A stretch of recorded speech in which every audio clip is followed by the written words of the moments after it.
Sommes-nous dans le début d'une époque moyenâgeuse? Il semblerait que oui, car le Moyen Âge est une période sombre qui, en fait, remet en question tous les systèmes et le déclin d'une certaine forme de vie sur la planète Terre. Assistera-t-on à une dépopulation éventuelle de la planète Terre afin que cette époque moyenâgeuse soit moins lourde à supporter? La réponse est probable. Naturellement, la géopolitique devra changer et les bouleversements qui devront venir devront amener une plus grande paix pour savoir que tout ce que vise la croyance et les services religieux de l'époque ancienne n'auront jamais permis à l'individu de comprendre qu'est-ce que veut dire avoir un centre de gravité et une puissance de centricité qui génère dans la conscience d'une personne des changements drastiques et réels qui permettront une transformation totale de l'individu. Dans une époque moyenâgeuse, nous retrouvons toujours des endroits où l'expansion de l'astral se fera très grand et l'homme vivra des tensions extrêmes avec son environnement parce que les âmes incarnées n'auront pas toutes la même sensibilité pour se générer dans une puissance de beauté qui n'appartient pas pour le moment à la Terre. Lorsqu'on considère que cette époque moyenâgeuse ressemble étrangement à ce que la Terre a vécu au Moyen Âge, du 5e au 15e siècle, on comprend que c'est une déstabilisation et une rupture avec le passé qui se produit.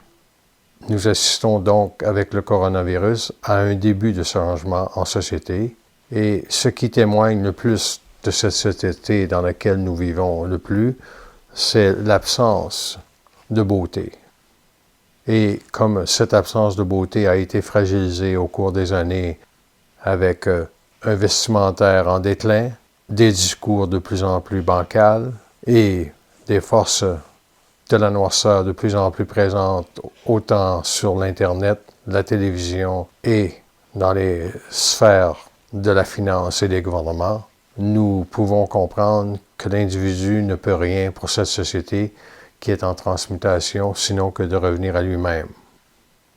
Le but donc de cet enregistrement est pour simplement clarifier quelques notions qui permettront à l'individu de revenir dans son centre de gravité, une force qui lui permettra à cet individu de générer une capacité de parole plus grande afin de comprendre ce qui tourne autour de lui. La première des choses est de saisir que lorsqu'on n'est pas dans un rythme de vie qui nous appartient, cela veut dire que nous avons été à quelque part parasités par des formes ou des structures astrales de la pensée. Si par exemple vous allez en société et que vous constatez qu'il y a des moments dans cette société où l'astral est plus fort, vous pourrez vous en protéger simplement en étant scient que lors d'une belle journée par exemple, les individus sont davantage astralisés lorsque le printemps arrive, parce que pour la première fois, les mentales émotifs vibrent à des réalités, alors qu'en fait, il faut toujours être dans un centre de gravité pour ne pas subir cet environnement. Incidemment, il y a des moments où vous pourrez aller en société et il y a des moments où vous aurez à décider, dans cette époque moyenâgeuse, de ne pas y aller.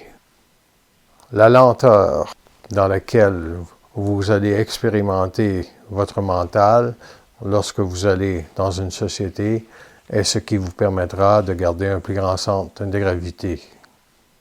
Ne soyez pas bousculés dans vos propres énergies par des empressements qui vous feraient sortir de votre centre de gravité. Pour absorber cette époque moyenâgeuse et qui s'échelonnera sur plusieurs années, l'ego aura besoin de centricité. Et pour se donner de la centricité, une personne doit toujours regarder où se situe son corps émotif. Si ce corps émotif est plus vulnérable, il s'agit alors pour la personne de simplement identifier clairement ce qu'elle ne pourra pas faire dans cette journée, puisqu'elle peut être vulnérable. Le focus de son apprentissage avec la vie est de rester près d'elle-même. Et troisièmement, la personne qui apprend à rester près d'elle-même verra que son énergie montera tranquillement et qu'elle pourra d'ailleurs peut-être faire plus de choses qu'elle ne le pensait. Mais principalement, il faut reconnaître ceci à cette époque qui débute, c'est que le lieu de repos dans lequel vous vous trouvez sera possiblement le socle ou l'habitacle le plus important. Si vous ne pouvez pas être à la maison et être en repos, cela veut dire qu'à quelque part, vous n'avez pas encore cette lenteur qui vous permet de vous reposer et de bien observer vos propres énergies. Puissamment, il s'agira à ce moment de retravailler sur vous et d'équilibrer vos éthers. Ceci se fait très facilement en étant conscient de ce qui se passe autour de soi-même. Il ne s'agit pas de faire des exercices de respiration ou quelconque réalité amenant l'ego à penser que par l'exercice, il va faire quelque chose de bien. Il s'agit de prendre le temps de s'asseoir dans son énergie et de voir qu'est-ce qui vibre.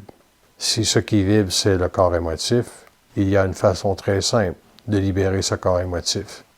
C'est de prendre le temps de se centrer.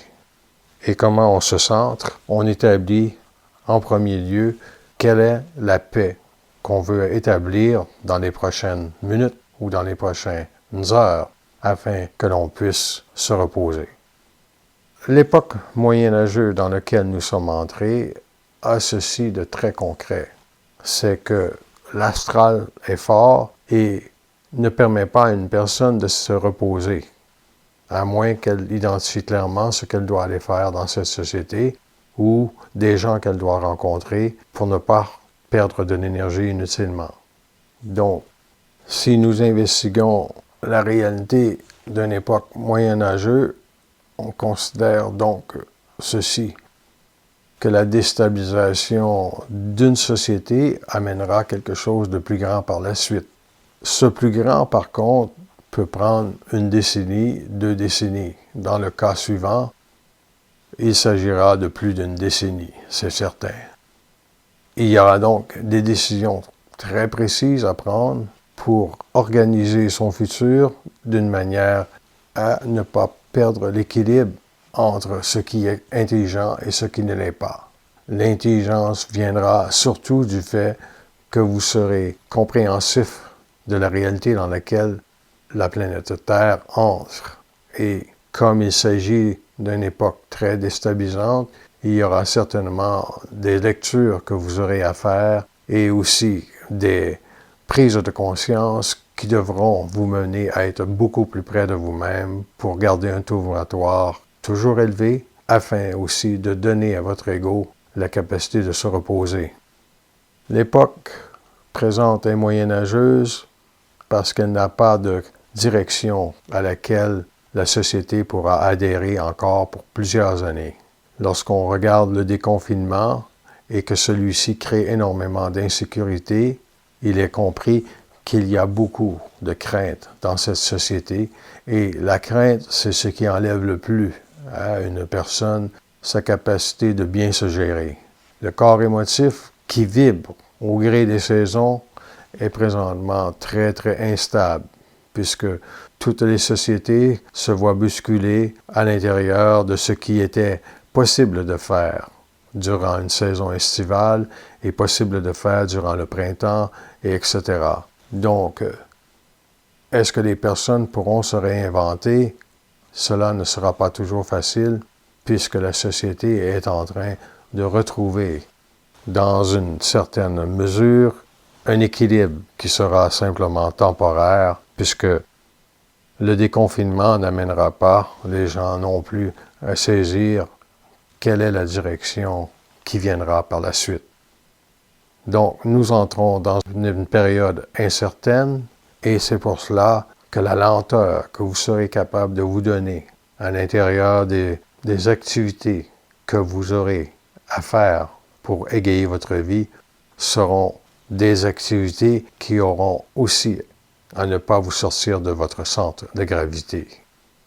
Du coup, vous ne pourrez pas faire ce que vous faisiez dans le passé de la même manière, car il faut composer avec les énergies environnantes, c'est-à-dire que le parasitage est un exercice de l'astral qui cherchera toujours à vous récupérer. Le parasitage étant du fait que dans tous les environnements que vous irez, il y aura des énergies émotives ou encore des énergies qui sont liées à de l'astral. Et de cette manière, lorsque vous reviendrez à la maison, il s'agira de vous déparasiter en étant dans une lenteur qui vous permettra de retrouver votre centre de gravité intact. Car plus vous serez sujet à aller à l'extérieur, plus vous aurez à être vigilant de ce qui s'y trouve. En ce sens, est-ce que l'individu pourra continuer de travailler dans le monde comme il le faisait? La possibilité de cette réponse est possiblement que non. L'homme ne pourra pas être dans les mêmes exercices de fondation, car la société actuelle n'a pas ce qu'il faut pour construire de la beauté. Et c'est pour cela que cet enregistrement qui est court permet simplement de rappeler à l'individu et à une personne qui se conscientise que la vigilance sera sa plus grande arme pour se protéger contre l'astral et son parasitage. Donc, qu'est-ce qui peut parasiter une conscience?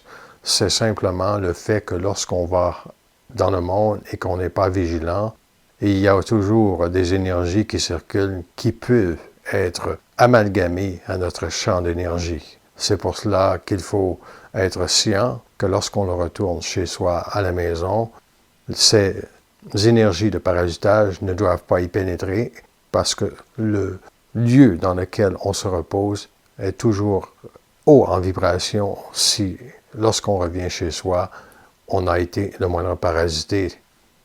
C'est donc à dire qu'en étant vigilant, vous savez ce qui se passe et simplement, vous n'avez qu'à vous reposer pour que l'équilibre de votre mental se réinstalle et que vous soyez en mesure par la suite de savoir que la société ne changera pas, mais c'est vous qui devez changer pour ne pas être perturbable dans cette époque moyenâgeuse qui est celle que l'on connaîtra.